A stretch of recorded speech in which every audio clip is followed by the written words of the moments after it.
강혜신의 오늘의 미국.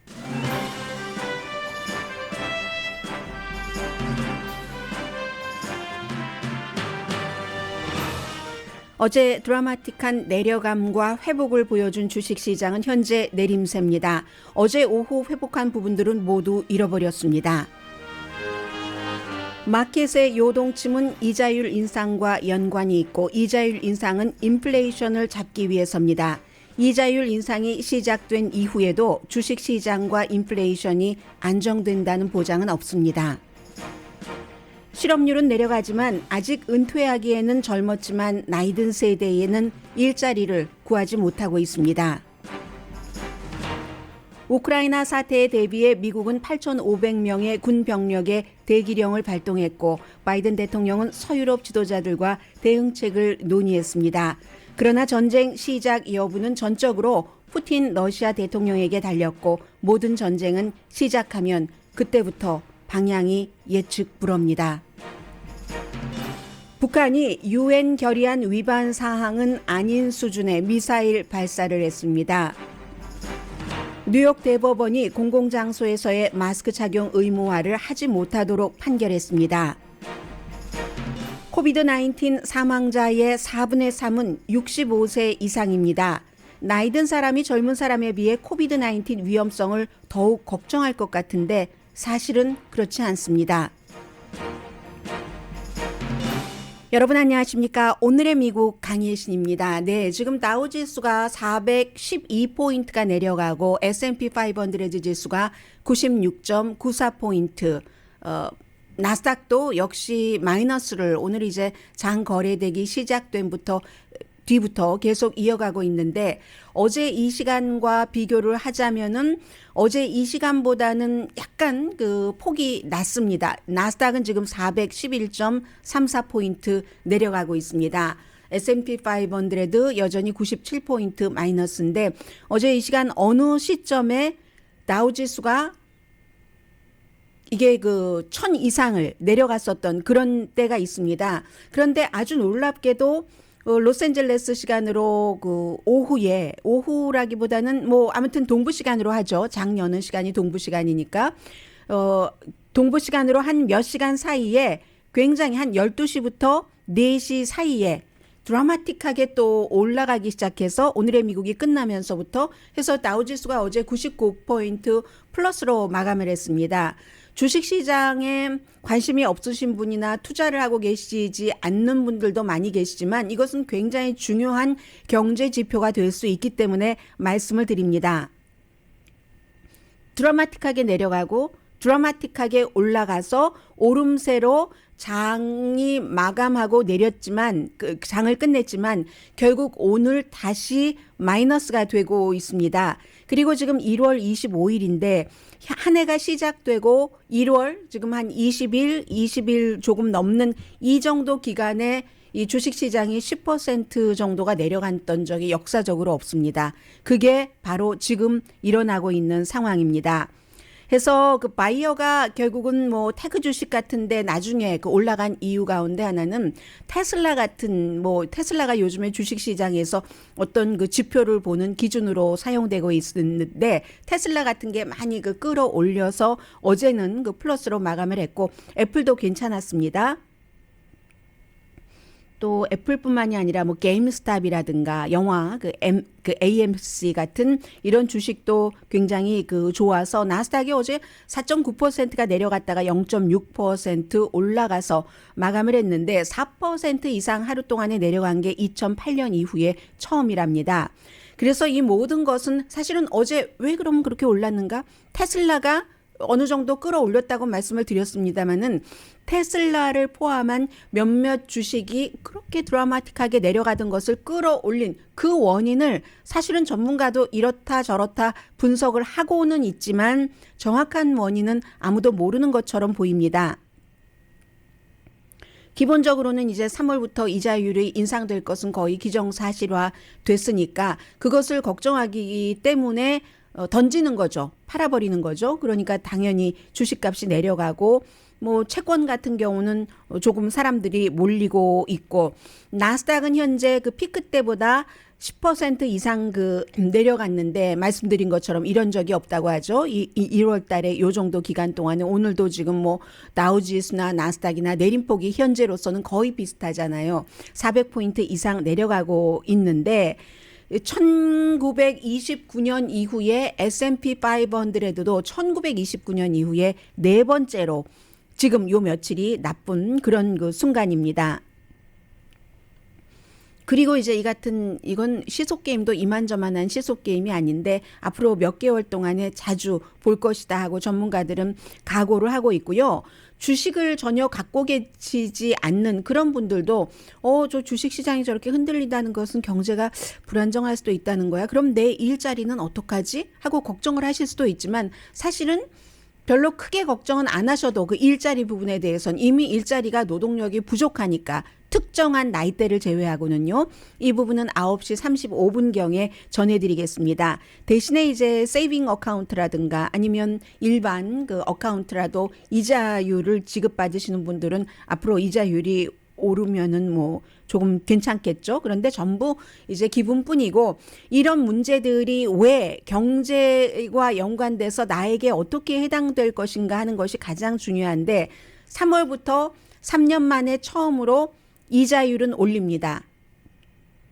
목적은 분명히 연방준비제도가 인플레이션, 물가 상승을 막으려고 그러는데 그래서 이제 돈을 빌리는데 이자율이 비싸면은 소비자라든가 아니면 뭐 사업주들도 빌려서 투자하고 하지 뭐 캐시 다 가지고 있다가 어디다가 다 투자하고 뭐 새로운 스타트업 회사 나스닥 뭐 이런 데다가 투자라는 게 아니잖아요.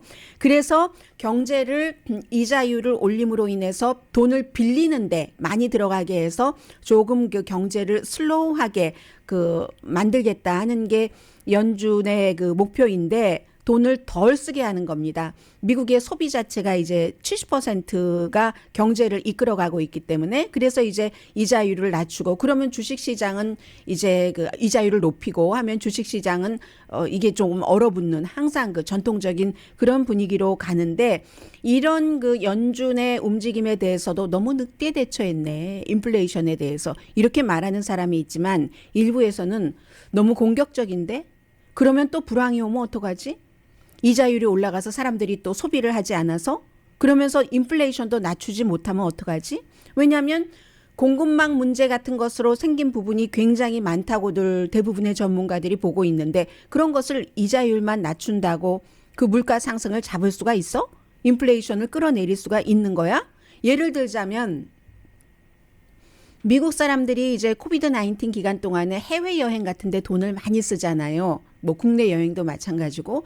그런데 그런 여행을 가지 못했던 돈, 직업을 갖고 계시는 분들 가운데서는 게다 대고 또 경기부양책으로 정부에서 지원받은 돈도 많고 하니까 국내에서 물건을 더 많이 산 겁니다. 또 집에 많이 있고 하니까 뭐 홈 리모델링도 하고 뭐라도 좀 소파도 바꿔볼까 뭐 이런 형태로 해서 하는데 그것은 이해가 간다고 하는데 공급망 때문에 그렇게 사려고 하는 욕구는 많은데 물건이 한국에 도착하지 않으니까 당연히 물건값이 오를 수밖에 없죠. 그런데 그러면 해외에서 수입하지 않고 공급망과 별로 거의 관련이 없는 것 같은 렌트비는 왜 오르지?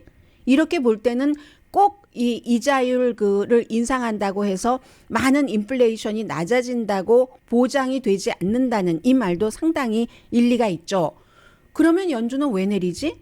하는 게 기본적으로는 실업률에 포커스를 그동안 많이 맞췄죠. 실업률이 연준이 생각하는 것만큼 내려가 줬으니까 이제 팬데믹 이전으로 그리고 뭐 실업률도 지금 뭐 50년 만에 최저다 어떤 의미상으로 해석을 하면 그렇다고들 하잖아요. 12월 달에 3.9%였습니다. 그래서 실업률을 최대치까지 낮춘다는 이 연준의 목표는 완료를 했으니까 인플레이션도 인플레이션이지만 이제부터는 지난 몇 년 동안 거의 기준금리가 0%였던 것을 올릴 필요가 있다고 생각한다는 게 이제 연준의 판단이고요. 그런데 이게 한 번 올리면 한 번에 쫙 모든 것을 다 올리고 몇 년 가고 하는 게 아니잖아요.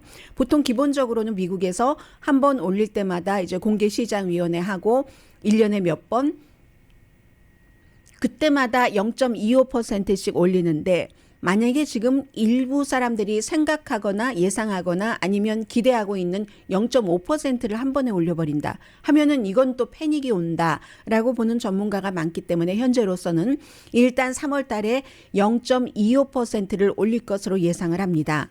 그런데 그 다음이 문제죠. 지금 연준 이사들도 의견이 그 내부에서 이자율을 계속 올려야지 된다. 아니면 이자율을 낮은 상태로 유지를 해야지 돼 하는 의견이 엇갈리고 있기 때문에 한 번 0.25%라고 하니까 그 정도를 올려놓고 나서 얼마나 그 빠른 속도로 많이 올리느냐. 이거는 이제 연준 내부에서 조율이 있어야지 되는데 연준 내부에서는 강경파들은 지금 인플레이션이 세니까 이자율을 올려야지 돼라고 주장하는 사람들이 그 연준에서는 강경파로 불리고요. 그리고 이제 좀 온건한 사람, 도브로 분류되는 게 연준에서는 이자율을 낮은 채로 유지를 해야지 돼라고 생각하는 사람들. 이 의견 차이에서 뭐 투표를 하고 할 때 어떤 의견이 더 강한가 이것도 굉장히 중요하고요. 기본적으로는 지금 한 4번 많게 보는 사람은 5번이라고까지도 예상하지만 4번 정도는 이자율을 올릴 것으로 예상을 합니다. 그러면 이제 집을 구입하신다던가 이런 분들 집이 하루 이틀 사이에 구할 수 있는 것도 아니고 1년이 지나가면 벌써 이자율이 현재 한 평균 3.7% 정도 30년 고정 모기지 이자율이 그 정도 되잖아요.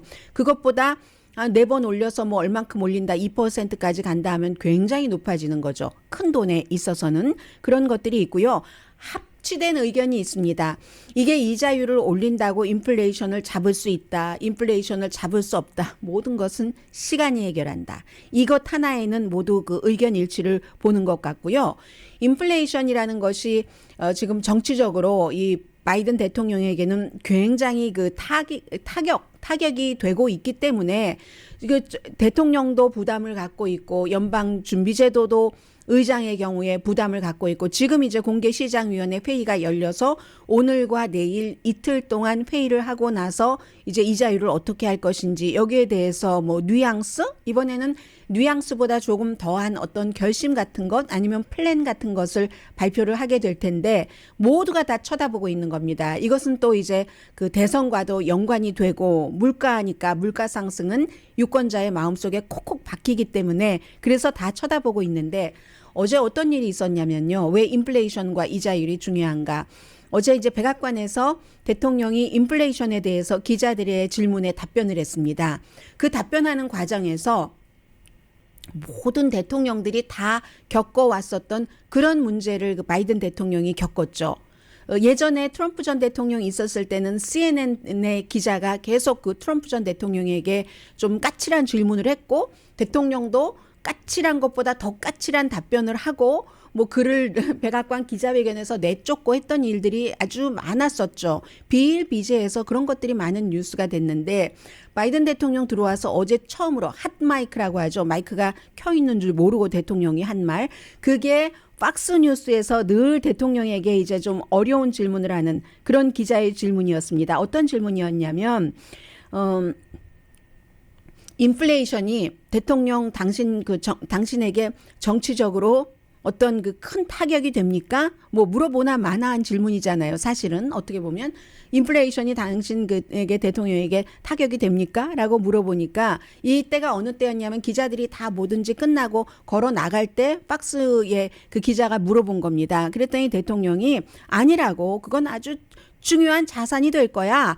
more 인플레이션이 더 자산이 될 거야. 이게 사실입니까? 아니죠. 농담한 거죠. 바이든 대통령은 농담을 또 잘합니다. 여기까지는 괜찮았는데 그 뒤에 마이크가 켜 있는 줄 모르고 몇 초만 지났더라도 마이크가 꺼져 있었을 텐데 What a stupid son of B자로 시작되는 What a stupid son of A, B 그 SOB 이렇게 약자로 하면 그게 뭐가 됩니까? 이제 정말 한심하네 뭐 이러면서 욕한 거잖아요. 기자에게. 이게 마이크로 나오진 않았습니다. 나오지는 않았는데 공개적으로 나중에 알려지고 나서 이거 뭐야? 대통령이 박스의 기자에게 그런 말을 했어. 이러쿵저러쿵 하면서 결국은 그 바이든 대통령이 그 기자에게 전화를 걸어서 난 당신에게 사감은 없어. 개인적인 감정은 없는데 말이야. 이렇게 하고 서로 분위기 좋았다고 하고 이 기자도 젊은 기자입니다. 여러분 텔레비전에서 많이 보시는 그 피터 둘시라는 기자인데 이 피터 둘시 기자가 셔네니티 쇼에 출연을 해서 막 웃으면서 본인도 웃으면서 뭐 괜찮아. 우리 좋은 대화를 했어. 이런 정도였는데 이게 그만큼 예민하다는 겁니다. 대통령이 어제 그 기자회견을 하면서 뭐라고 얘기를 했냐면요. 지금 우크라이나 사태도 굉장히 긴장 그 자체잖아요. 오늘 지금은 내가 인플레이션에 대해서 얘기를 하는 거니까 우크라이나 사태에 대한 질문을 하지 말아라. 그래도 미국 기자들이 안 하는 거 아니잖아요. 기자들이 막 했어요. 막 하고 답변 안 하고 이러다가 박스 기자가 딱 인플레이션이 당신 정치적으로 타격이 됩니까? 하니까 대통령이 와러 son of B 이렇게 그 얘기를 했잖아요. 그럴 정도로 굉장히 이게 그 아주 그 예민한 그 이슈다 이런 것을 그 알 수가 있는 것이고 모든 미국 대통령은 전부 이렇게 핫마이크 키고 예전에 뭐 부시 대통령도 그랬고 그래서 나중에 뭐 그 사람한테 뭐 사과할 것이냐라고 물어보면 그 아들 부시 대통령은 내가 마이크 켜 있을 때 그렇게 말한 게 유감스럽다 뭐 이런 얘기를 했고 또 그 예전에 제일 유명한 것은 그 레이건 대통령이 1984년도에 이제 재선 치러야지 되는 그런 때에 기자 그 라디오 연설 그 당시에는 1984년이니까 라디오 연설을 그 준비하고 하는 과정에서 주변 사람들이랑 한 얘기거든요. 이 마이크로 꼭 나간 것은 아닌데 그게 공개적으로 전해진 거죠. We are going to start bombing in 5 minutes. 5분 안에 폭발해버리고 말 거야. 뭐 이런 무슨 말하다가 그 말에 뉘앙스가 있잖아요. 앞뒤 뉘앙스가 있고 그냥 폭격해버리고 말 거야. 5분 안에. 사실이 아니죠. 이제 그냥 농담 비슷하게 한 얘기죠. 그렇게 하고 나서 러시아에서 뭐 이 레이건 대통령을 비난을 하고 그때 민주당의 그 후보가 월터 먼데일이었는데 월터 먼데일이 저런 사람을 대통령에 재선시키면 어떤 일을 할지 모른다. 그 in a 5 minutes에 폭격을 해버린다고 하는 그런 경솔한 결정을 하면 이렇게 큰 일이 있었던 적이 있습니다. 그래서 어제도 사실은 해프닝이거든요. 해프닝인데 인플레이션이기 때문에 지금 이게 이렇게 중요한 것이고 인플레이션은 이자율을 올리느냐 올리지 않느냐와 상관없이 내려갈 수도 있고 만약에 연준이 이자율을 올렸는데도 인플레이션이 내려가지 않고 주식 시장은 엉망진창이 된다면 그러면 바이든 대통령으로서는 굉장히 힘든 시기를 맞게 되고요. 그리고 보통 지금 1월 이때부터 중간 선거가 있는 11월까지 그 사이에 보통 그 갤럽의 조사를 보면 1950년부터 지금까지 중간선거가 한 18번 정도 있었는데 그때 평균 지지율이 7% 정도가 현 대통령은 내려간답니다. 그러면 지금 바이든 대통령은 최근에 갤럽 여론조사 결과로는 낮아요. 40% 지지율인데 40%에서 7% 내려가면 33% 된다는 거거든요. 이 사이에 현 대통령의 지지율이 거의 올라간 적이 없다고 하니까 이게 인플레이션이 잡히지 않으면 그러면 정말로 그 바이든 대통령에게는 정치적으로 사실은 타격이 될 수 있는 거죠.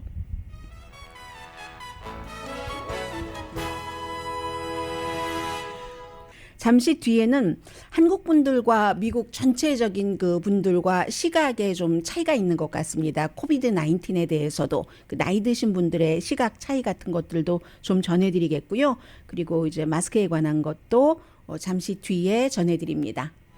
라디오 서울 방송 오늘의 미국 듣고 계십니다. 영국에서는요 지금 총리 물러나라고 난리 났습니다. 코비드 19과 관련해서 지금 시리즈로 그 코비드 19 그 기간 특히 이제 락다운 기간 본인이 이제 명령을 해놓고 처음에는 뭐 아무것도 아니다 하다가 뭐 본인도 걸리고 했잖아요. 그 피앙세도 걸리고 그래서 락다운 기간 동안 파티를 했다는 겁니다. 그런데 파티를 한 번 한 게 아니라 5월 달에 한 것을 나중에 인정하고 사과하고 했는데 뭐 사저에서 6월 29일이든가요 생일이래요. 이 보리스 존슨 영국 총리 생일에 또 그 와이프가 케이크를 들고 뭐 케이크 불고 스태프들과 해피 버스데이 뭐 이 노래도 부르고요. 이런 형태로 해서 영국의 지금 런던 경찰이 조사를 한답니다. 조사가 아니라 수사인 거죠. 그리고 물러나라라고 주장하는 것은 이 보리스 존슨의 당에서 물러나라 이 파티 때문에 지금 그 정도로 굉장히 그 영국도 어수선하고요.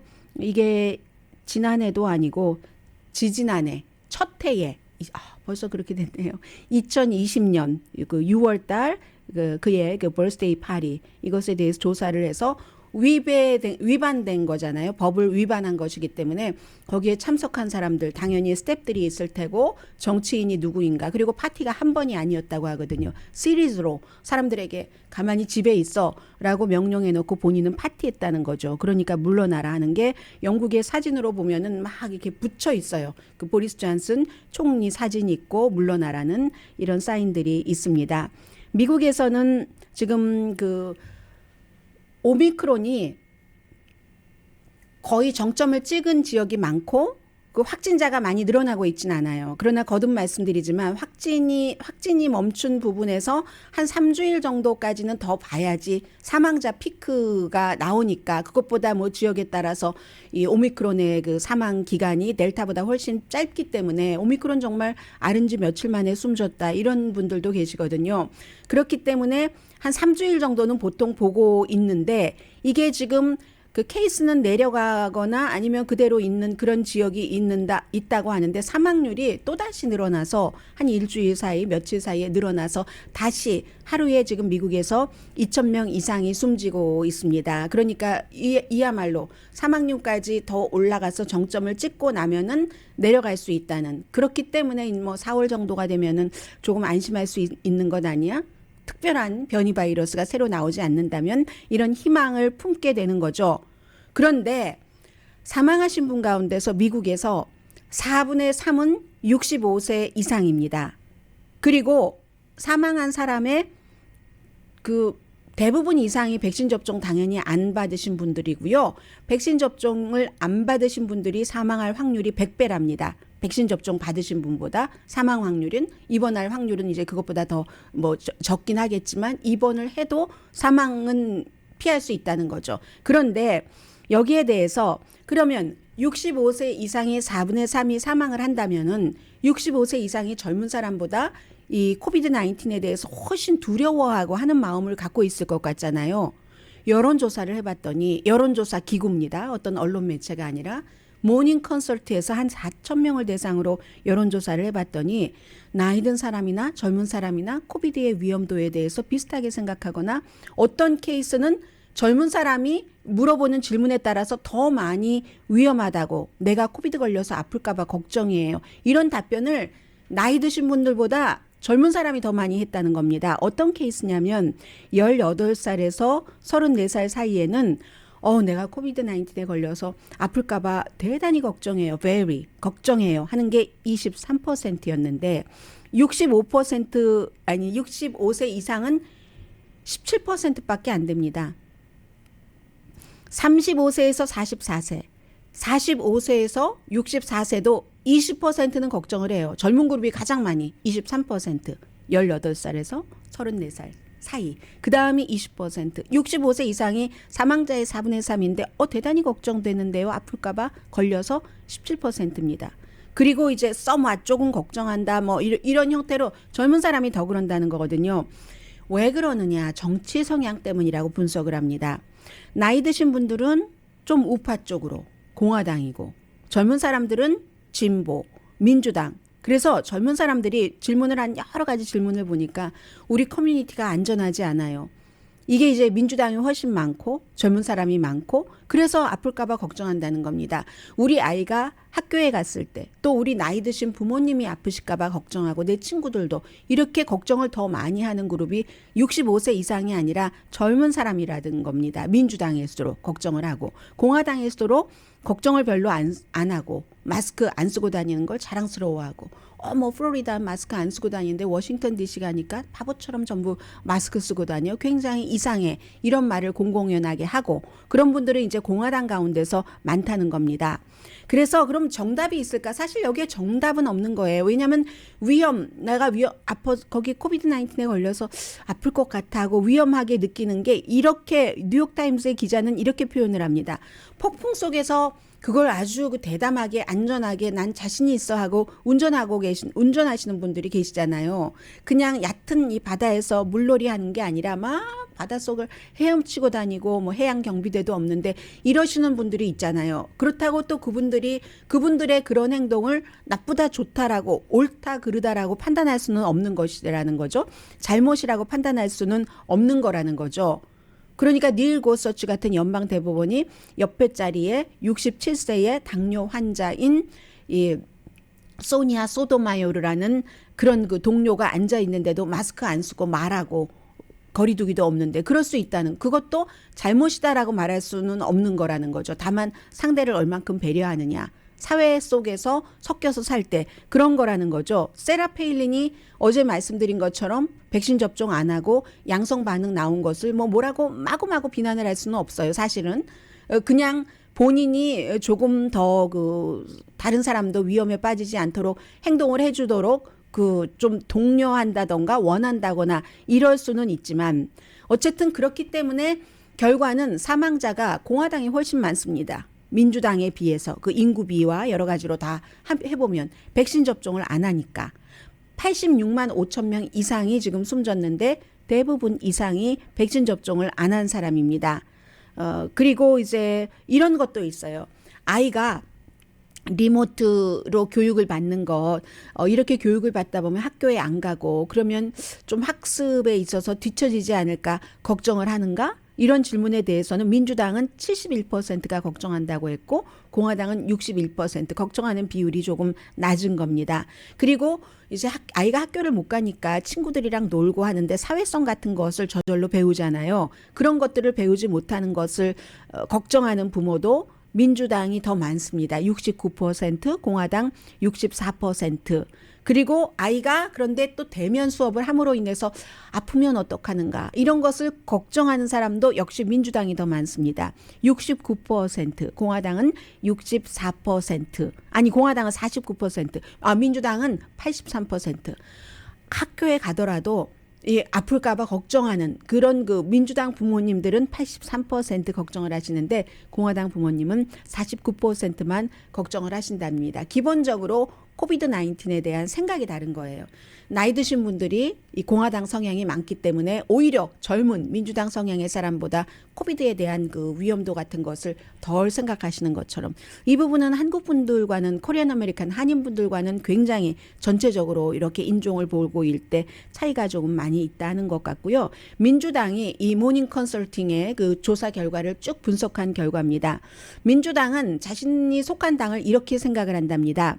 이 민주당은 과학과 어떠한 그 증거를 중요시하는 당. 그렇기 때문에 코비드 19에 대해서도 과학과 증거, 기후변화에 대해서도, 백신에 대해서도, 심지어 부정선거에 대해서도, 부정선거라고 주장을 하려면 증거를 가지고 와라. 왜 법원에 제출할 만한 증거가 없는가. 심지어는 오바마의 출생지에 대해서도 이제 민주당은 증거로 오바마의 출생증명서가 하와이에서 태어났다는 게 있잖아요. 그럼 그걸 보고 믿는데 트럼프 같은 사람 또 그 러시아의 여러 매체는 아니다. 그 증명서가 있어도 심지어 증명서를 가짜라고까지 주장을 하잖아요. 하버드 대학교 졸업한 테드 크루즈 같은 사람도 마찬가지죠. 그렇게 얘기를 하는 그런 게 이제 그 당에 따라서 코비드 19에 대한 그 사망자가 굉장히 다른데 이러이러한 이유 때문이라고 말씀드리고요. 어제 중요한 판결이 하나가 나왔는데 뉴욕이 뭐 진보적인 판사도 많고 그럴 것 같죠. 그런데 뉴욕의 대법원에서 공공장소에서 마스크 착용 의무화를 못하도록 판결을 했습니다. 그 이유는 정부가 또는 주지사가 그 정도의 그 권한이 없다 이런 거거든요. 뉴욕의 그 알바니 카운티 그 케이스인데 그런데도 불구하고 오늘 아침에 주의 교육부는 각각 그 교육부의 공립학교죠 물론 어떤 명령을 내렸냐면은 이 주지사의 행정명령을 지켜라. 이 학교 안에서 마스크 쓰는 것을 의무화하는 주 대법원이 판결을 했어도 왜냐하면 지금 항소를 하는데 이 각 주마다 법원 시스템에 약간 차이가 있어서 뉴욕주의 최고 법원은 그냥 뉴욕의 주 대법원이 아니라 뉴욕주의 항소법원이 그 위에 있답니다. 그 연방 그 주 대법원 위에 항소법원이 있기 때문에 주 보건국에서 여기에 대해서 다시 항소를 했기 때문에 항소하는 그 기간 중에는 시행 명령이 이행될 수가 있고 해서 뉴욕에 지금 학생들은 오늘도 이제 마스크 쓰고 공부를 하게 되겠죠. 미국은 막 주마다 다른 것도 너무너무 많고 해서 굉장히 복잡한 일이 많고요. 자, 잠시 뒤에 실업률이 그렇게 내려왔다고 하는데 이 실업률에 있어서 요즘 한국 분들도 뭐 한 55세 되시면 일 안 하시는 분보다는 일하시는 분들이 훨씬 많으시죠. 65세 이상 됐어도 일하시는 분들이 많으시잖아요. 아니 일자리 구하기 아니 일하는 사람을 구하기가 그렇게 힘들다고 하는데 이분들은 막상 일자리를 구하기가 힘드시답니다. 잠시 뒤에 전해드립니다.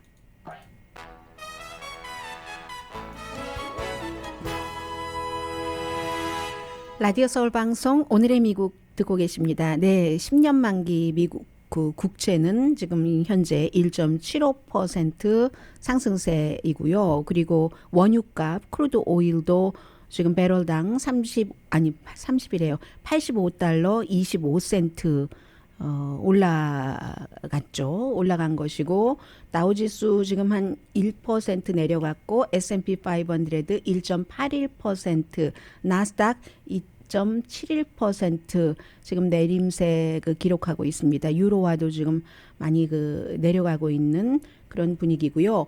어제와 같은 지금 반등, 어제 오늘의 미국 후반부터 조금 나아졌는데 지금 342.56포인트 내려가고 나스닥 376.47포인트 마이너스, S&P 500 81.49포인트 마이너스 나니까 나스닥과 이 다우지수는 오늘의 미국이 시작했을 때보다 100포인트 정도 이제 조금 회복을 했죠. 똑같이 지금 발맞춰서 가고 있습니다. 그에 비해서 이제 S&P 500는 오늘의 미국 시작할 때보다 한 10포인트 정도 내려갔거든. 아니, 조금 회복을 했어요. 그래서 지금 그 정도는 되고 있는데 테크 주식이 아무튼 많이 내려갔습니다. 그리고 이제 그런 상황에서 이거 암호화폐가 대안인가? 라고 기대를 하셨던 분들도 많으실 것 같은데 암호화폐가 대안의 역할은 지금 하지 못하고 있습니다. 실업률이 많이 내려갔는데 나이 드신 분들이 일자리를 찾기 힘들다 하는 것을 오늘 미국 매체가 아니라 제가 영국 신문 가디언에서 봤습니다. 그런데 가디언이 기사를 그렇게 길게 쓰는 신문은 아니거든요. 이 기사는 상당히 길게 썼습니다. 한 어떤 이런 사람 저런 사람 그 케이스를 5명 이상 인터뷰를 했고 쭉 분석까지 해놨는데 예를 들면 이런 내용입니다. 은퇴하기 한 5년도 안 남으신 분들, 내가 이때쯤 되면은 은퇴를 해야지 되겠어. 5년도 안 남기고 이제 이런 분들이 마지막에 막바지로 일을 해보려고 하시잖아요. 여러 가지가 있죠. 메디케어 문제도 있고 또 소셜 세큐리티 받는 그 액수도 있고 해서 예를 들면 61세에 미술 보조 교사를 하시는 분을 인터뷰를 했습니다. 시애틀에 살고 계시는 분인데 10개월 계약을 하고 아주 영구한 학교 미술교사 잡을 원했는데 1년 내내 학교가 문을 닫았었고 2020년 3월부터요. 그래서 2020년 6월 달에 본인이 이제 리모트 교육 같은 것도 하고 하려고 테크놀로지도 잘 배워서 준비를 하고 있었는데 재계약이 안 된다는 통보를 받았답니다.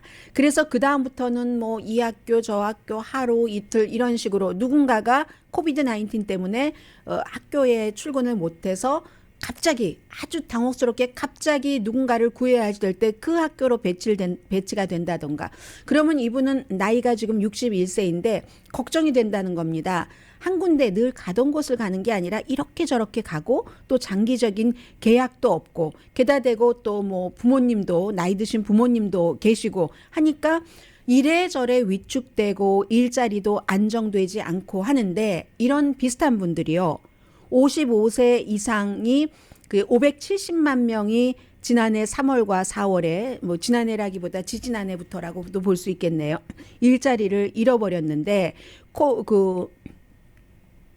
코비드 사망자의 대부분인 나이대네요. 그런데 아무튼 지금도 65세 이상의 실업률은 전체적인 실업률은 3.9%인데 65세 이상은 7.5%랍니다. 그래서 이제 이분들 뭐 70세 되면은 얼만큼 그 소셜 세큐리티 그 액수 나오는 것, 풀리 나오고 하는 거 이런 것을 이제 예상을 하고 계시는 기대를 하고 계시는 그런 분들이잖아요. 하는데 장기 계약을 그쪽에서도 해주지 않고 그리고 또 본인도 단기로 하루 이틀 왔다 갔다 하기는 참 힘들고 드림잡은 몇 년, 2년, 3년만이라도 구하기가 너무 힘들고 그렇다고 지금 은퇴하자니 그 돈 갖고는 도저히 생활을 하지 못하겠고 63세의 제조 공장에서 7년 동안 일하신 분도 지난해에 일자리를 잃은 뒤에 이분은 이제 플로리다주에 살고 계시는 분입니다. 플로리다주가 실업수당이 그다지 높지가 않습니다. 그래서 뭐 뉴욕 같은 데가 높고 뭐 주마다 다르잖아요. 해서 최대가 일주일에 275달러인데 이 정도 가지고는 살 수가 없기 때문에 본인이 이제 은퇴하면은 써야지 하고 세이빙 해놨던 돈으로 생활을 할 수밖에 없었다는 겁니다. 그러면 55세부터 64세까지는 당연히 메디케어 혜택도 못 받고 대부분 소셜 세큐리티도 안 되고 62세부터 받는다고 하면 그건 너무너무 작기 때문에 생활을 할 수가 없고 그래서 결국은 그 가디언은 이 얘기를 하는 겁니다. 이런 특별한 케이스에 대해서 메디케어를 확장해서 그럼 50대부터 받게 해야지 되는 것 아니야? 소셜 세큐리티 베네핏도 이런 분들은 이거는 뭐 재난으로 인해서 생긴 일이니까 뭔가를 배려해야지 되는 것 아닌가? 그런 것을 연구하기 위해서 연방정부에서 특별한 부서를 마련을 해야지 되는 게 아닌가? 이러한 것을 제안을 하고 있습니다. 그리고 역시 이 부분도 대학 교육을 못 받으신 분일수록 저임금을 받으시는 분일수록 물론 그 코비드에 노출되는 위험도도 높고요. 이런 분들이 훨씬 더 많이 해당되는 거고요. 너무 힘든 상황이라는 거죠. 저녁마다 샌드위치만 먹고.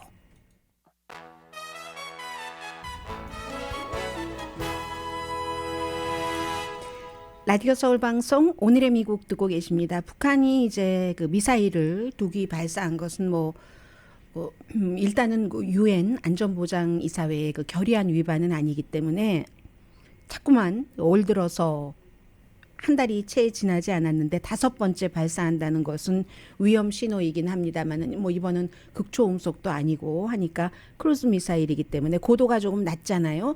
그래서 아무튼 우리가 여기에 있다는 것을 자꾸만 보여주는 것 같습니다.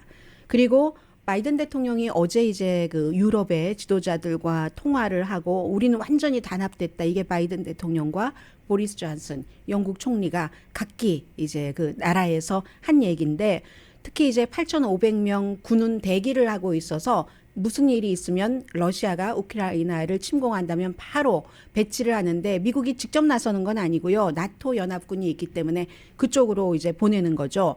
보통 때는 대기 기간이 열흘인데 지금은 이제 비상시이기 때문에 닷새로 줄인 지금 그런 상태고요. 전례 없는 제재를 하겠다. 러시아가 만약에 우크라이나를 침공하면 그런 얘기를 하는데 바이든 대통령이 어제 강조한 게 대단히 좋은 미팅이었다. 이제 화상으로 유럽 지도자들과 미팅한 것을 베리를 4번 아니고 3번 썼네요. 3번 썼는데 1시간 20분 동안 유럽의 지도자들 플러스 이제 나토 그 지도자들 그러니까 이제 영국뿐만이 아니라 뭐 독일, 프랑스, 이태리, 폴란드, 뭐 유럽연합 다 포함이 그 된 거죠. 그래서 지금 이 상황에서 우크라이나는 너무너무 불안해합니다. 특히 우크라이나 군이 제일 불안하겠죠. 러시아가 언제 전쟁이죠. 전쟁을 시작할까 시작하지 않을까 대기하고 있는 상태인데 그 시작할까 하지 않을까. 그럼 시점이 언제가 되는가. 푸틴만이 알고 푸틴 주변 사람도 지금 모른다는 것이잖아요. 미국 옵션은 상당히 제한적입니다. 지금 뭐 무슨 대서양 연합 그 동맹국도 아니고 멀리 떨어져 있고 그리고 또 이제 그 푸틴이 침공을 하더라도 어디까지 침공을 할 것인가 이런 것도 지금 알 수 없기 때문에 블라디미르 푸틴이라는 그 러시아 대통령은 상당히 감정적입니다. 그리고 정치적으로 내가 강해하는 그 같은 뭐 허영심 같은 것도 좀 있고요. 예측 불가한 그런 사람이고 2014년도에 크림반도 침공할 때도 사실은 그때 그 친러시아 그 대통령을 쫓아내서 러시아로 오게 하고 하니까 본인이 약해진 것과 같은 본인이 당혹스러움, 망신당했다 하는 그런 그 결정적인 요인으로 해서 크림반도를 그 침략한 것이기 때문에 빅토 그 당시 그 야누코비치를 그 우크라이나에서 사람들이 쫓아냈을 때 그래서 침공을 한 건데 그 이후에 지금 7년의 세월이 흘렀거든요. 물론 향수는 있습니다. 구소련의 그 땅이었어. 그전에는 또 아니었지만 그런 향수는 있지만 이제 푸틴도 그 나이가 들었고 무슨 블라디미르 푸틴이 세계에서 가장 부자예요. 돈이 제일 많은 사람입니다. 그런데 뭐 골고루 분배하고 하는 사회주의와 공산주의 이념을 실현하기 위해서 이건 아니잖아요. 아무래도 조금 약하다는 거죠. 과거에 뭐 주변 국가를 어떻게 하겠다 하는 것보다는 그 상태에서 미친 듯 젊었을 때의 그 같은 그 열정은 아니라는 건데 여기에 또 뭐가 있냐면 지난 4년 동안 러시아의 블라디미르 푸틴은 트럼프 전 대통령에 의해서 굉장히 편안하게 살았습니다. 지금 항상 나토와 러시아가 서로 이렇게 견제를 하면서 이렇게 하고 있는데 지난 4년 동안 미국의 그 트럼프 전 대통령은 언제나 나토를 비난을 했습니다. 이 블라디미르 푸틴이 비난하는 것과 똑같이 나토를 비난을 했죠. 나토 무용론도 많이 주장을 했었고 그런데 지금 이제 와서 보면은 만약에 나토가 없다면 그러면 우크라이나는 러시아가 되고 그로 인해서 여러 가지가 또 위험해질 수도 있고 하는 그 상황에서 미국도 완전히 어떻게 할지 참 애매한 상황이고 유럽에서도 독일 같은 나라 또 다른 나라도 러시아와의 경제 관계가 있기 때문에 참 문제가 있고 침공하면은 땅은 갖겠죠.